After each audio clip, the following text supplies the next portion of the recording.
wasn't sure how else to thank you, but I hope a drink and some warm food by the fire is a good start. Really, it's the least I can do. Don't know what I would have done if you hadn't found me.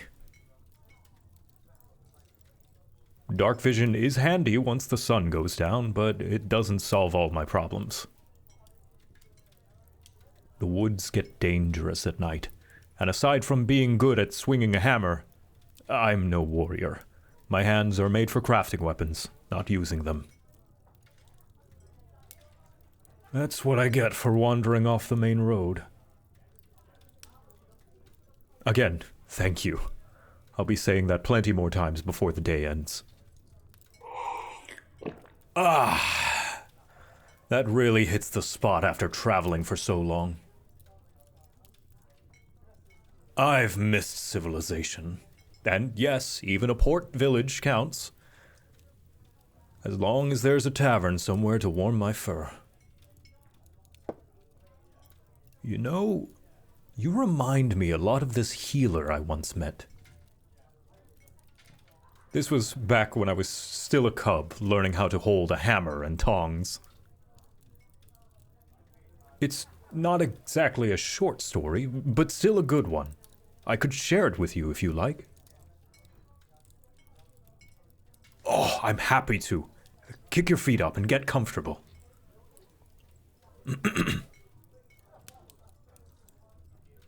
A long, alright, maybe not that long, time ago, when I was still an apprentice for the local blacksmith, a band of heroes passed through my village.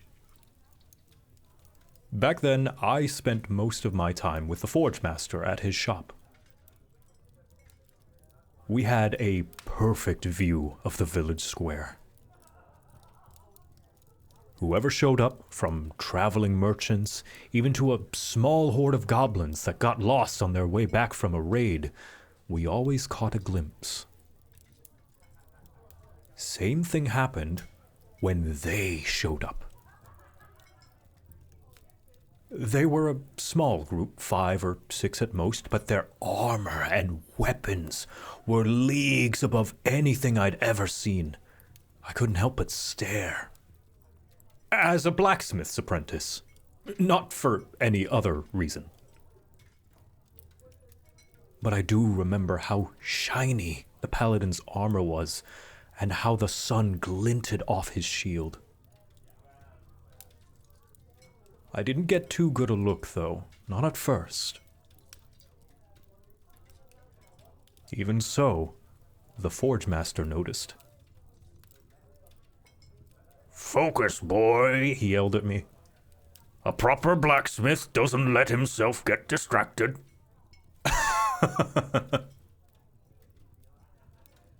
Instead of listening and going back to work, I asked him who they were. Proper heroes, he said, which was confusing. Never heard him praise people before. Guess I must have looked as confused as I felt. 'Cause he told me the reason behind those words, which, if you knew him, never happened.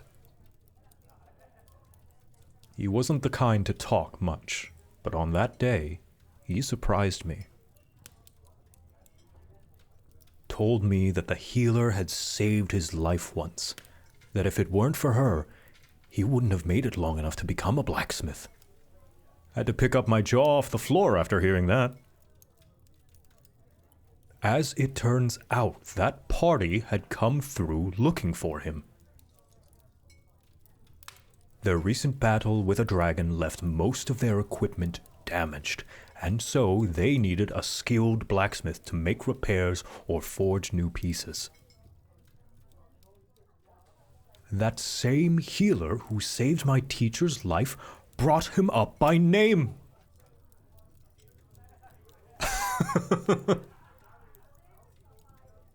When great heroes come up and ask for your help, then you get right to work. There's no greater honor than that. We worked day and night, rain or shine. At least the Forge Master did. But I also helped. And it was with those same weapons and armor that our heroes protected the realm for years to come. So you could say I played a part in their victories. Quite the story, isn't it? Oh, shucks. That's kind of you to say. Almost feels like yesterday. I've lived out enough years to know that the people who forge great weapons might never reach the level of fame as those who wield them. But the work that's been passed down to me was never about glory. It's about the greater good. And I'm sure every single one of those heroes felt the same. Hearing a story from another perspective? Why would you be saying that? Wait. How had I not noticed this before? That staff you've been carrying around. Where did you find it? Not that I'm accusing you of anything. Don't misunderstand. It's been years. That healer was your grandmother. Oh, sorry. That was your grandma? How's that possible? Ha. Yes, I know how it works. That's not what I meant, and you know it. You're related to an actual hero of legend. Of course I want to hear about this. What's your story? Spare no details. Tell me everything. On second thought, maybe we should save that story for another time. Somebody's looking tired. A full stomach will do that to you. Not to mention all the energy you spent in helping me out.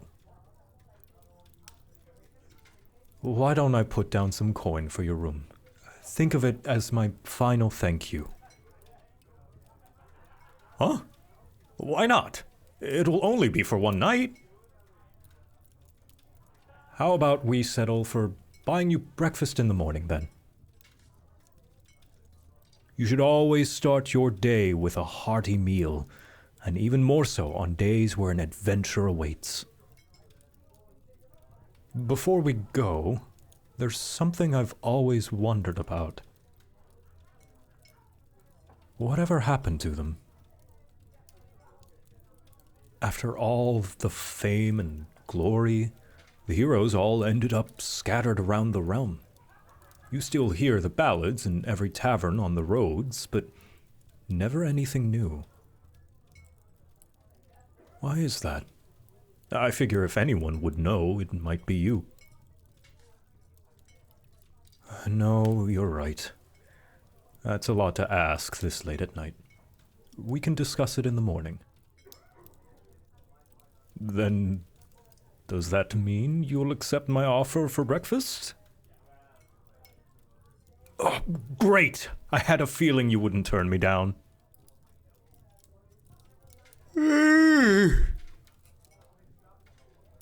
Can't wait to hit the hay. Oh, except, now I might be too excited for tomorrow to get any sleep. Seeing as how you're barely able to keep your eyes open, I doubt that'll be a problem for you. Something tells me I should go and take care of your room first. You're not asleep yet, right?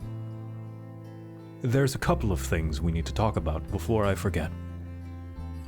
For one thing, if you enjoyed this audio, then please subscribe to the channel. It's the best way to keep track of the videos you enjoy. Adult fans can always pay a visit to patreon.com/Celesterra. There's plenty of extra audios and other things waiting for you there. And finally, if you're looking for something more specific, then pay a visit to anagomi.com/commissions. It seems to me I've kept you up long enough. Off to bed then.